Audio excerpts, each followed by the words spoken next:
Stephen King's World of Horror, parts 1 and 2. Um, this was a made-for-TV British thing, and I guess this guy that directed it managed to get 2 interviews with Stephen King, and they're short interviews. And this is a time when Stephen King was presenting himself as like a goofy horror fuck, and he looked he had All right, so what does that mean? Because I don't know. he had a unibrow, Tom, Hey, so do I. and he was combing his hair in like a slick 50s style, and then like every answer he gives to a question is gonna be, it seems like it's profound, but then he's like, and then you just hide him in the basement after you kill him. you know it's a horror persona, saying, no, I'm not just a horror writer, I am the epitome of goofy evil. But the thing is, and this part 1, it's a long documentary, but like I said, the guy had short interviews with Stephen King. So maybe Stephen King's in like 10 minutes of this thing. And the rest of it is let's see, covers Aliens Part 2 for a while.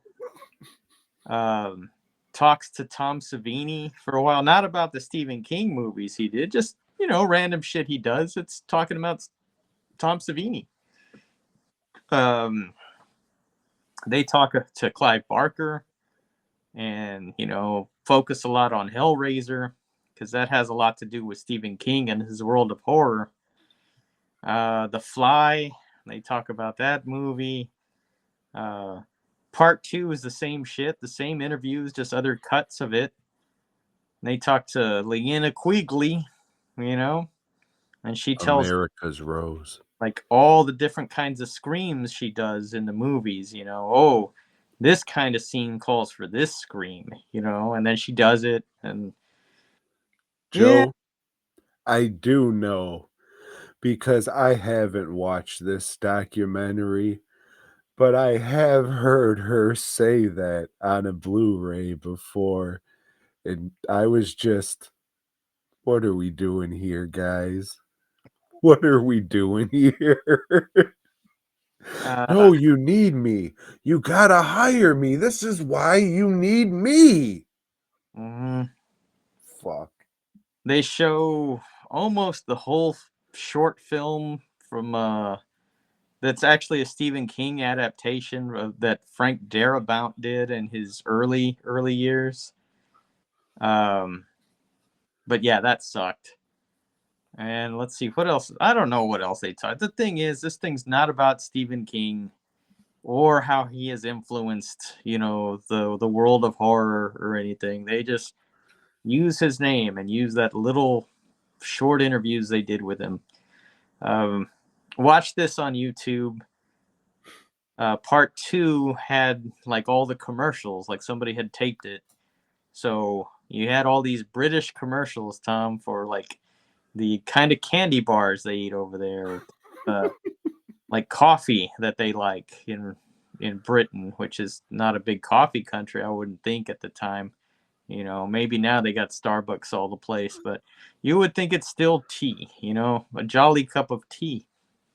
Uh, oh yeah, The Running Man. They talk about The Running Man, which is a Stephen King movie, and it turns out that Britain also had these 1-900 numbers, Tom, that you could call if at night you wanted to talk to a lovely lady, you know. Mm. Yeah, I don't. Unfortunately, they were in Britain, so Yeah, there were no lovely ladies. yeah, I don't know how many quid a minute it was for these calls, or how many pounds, but it was all about the pounds. Yeah, I can't recommend this shit.